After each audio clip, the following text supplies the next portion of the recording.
السلام علیکم ورحمۃ اللہ وبرکاتہ۔ الحمد للہ وحدہ والصلاة والسلام علی من لا نبی بعدہ۔ برادران ملت، دوستوں، نوجوانوں اور بزرگوں، تمام حمد و ثنا کے لائق وہی وحدہ لا شریک لہ ہے جس نے ہم تمام کو یہ ایک مقصد کے ساتھ پیدا کیا۔ معزز سامعین، نکاح کے مسائل کی سیریز میں آج کا موضوع ہے وراثت۔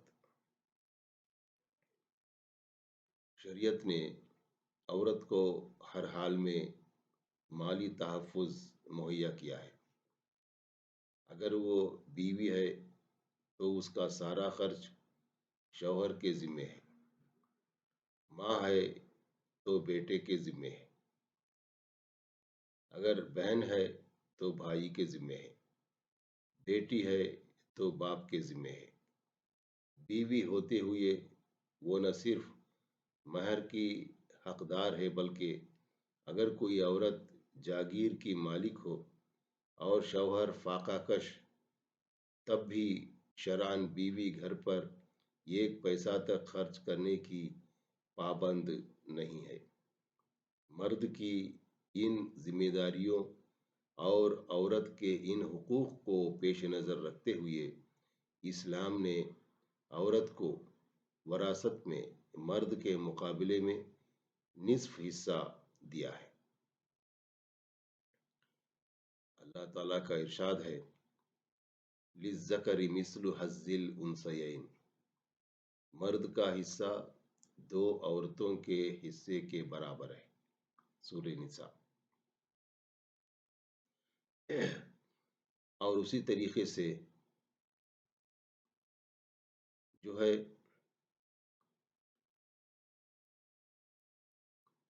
یادداشت اور نمازوں میں کمی۔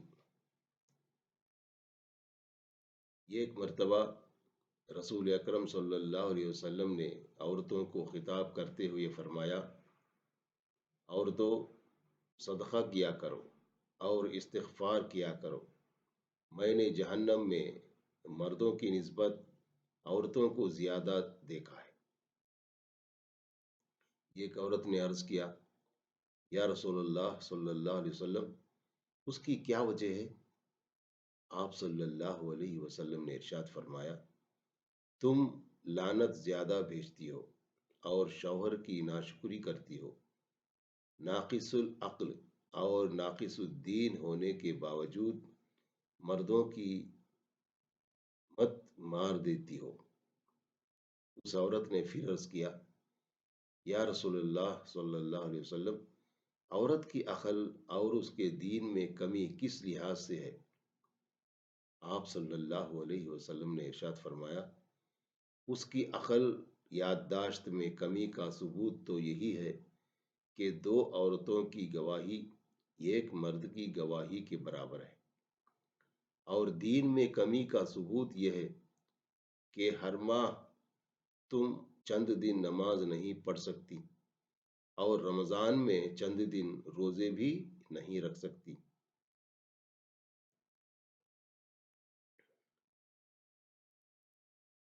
یعنی حدیث شریف میں عورتوں کی عقل یعنی یادداشت اور دین میں کمی کی جو دلیل دی گئی ہے، اس سے کسی کو مجال انکار نہیں ہونا چاہیے۔ یہ صحیح مسلم۔ یہ بات ذہن نشین رہنی چاہیے کہ خالق کائنات نے قرآن مجید میں جا بجا انسان کی فطری کمزوریوں کا ذکر فرمایا ہے۔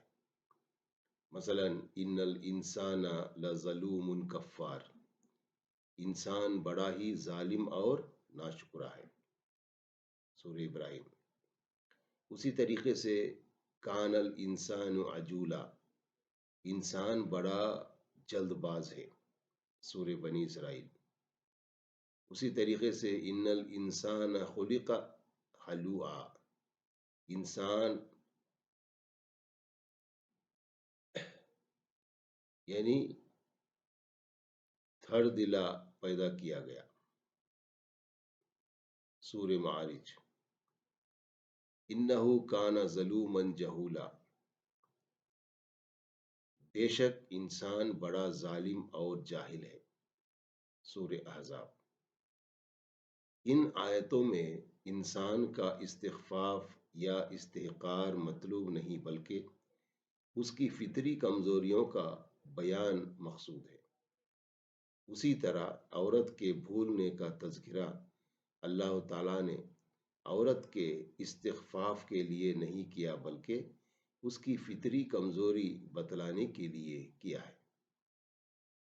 معزز سامعین، مذکورہ حدیث سے کسی کو یہ غلط فہمی نہیں ہونی چاہیے کہ عورت کو مجموعی طور پر تمام پہلوؤں سے ناقص العقل اور ناقص الدین کہا گیا ہے، جیسا کہ رسول اللہ صلی اللہ علیہ وسلم نے اس کی وضاحت فرما دی ہے کہ ناقص العقل صرف یادداشت کے معاملے میں ہے اور ناقص الدین صرف نمازوں کے معاملے میں ہے، ورنہ کتنی خواتین ایسی ہیں جو شریعت کے احکام سمجھنے میں مردوں سے زیادہ ذہین اور فطین ہوتی ہیں، اور کتنی خواتین ایسی ہیں جن کا دین ایمان، نیکی اور تقوی ہزاروں مردوں کے دین ایمان، نیکی اور تقوی پر بھاری ہے۔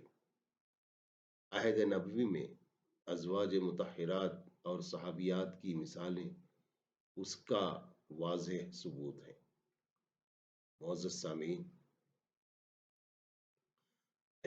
اس لیے ہم تمام کو چاہیے کہ ہم میں سے ہر ایک دینی تعلیم حاصل کریں، سیکھیں، اور اس زمانے میں دینی تعلیم حاصل کرنا بہت آسان ہے، اور جس گھر میں دینی تعلیم نہ ہو وہ گھر شرک و بدعات کا شکار ہو جاتا ہے، اور وہ لوگ اس میں ملوث ہو جاتے ہیں اور اسی کو دین سمجھتے ہیں۔ اس لیے ہم تمام کو چاہیے کہ ہم خود دینی تعلیم سیکھیں اور اپنی اولاد کو، اپنے گھر والوں کو دینی تعلیم سکھائیں۔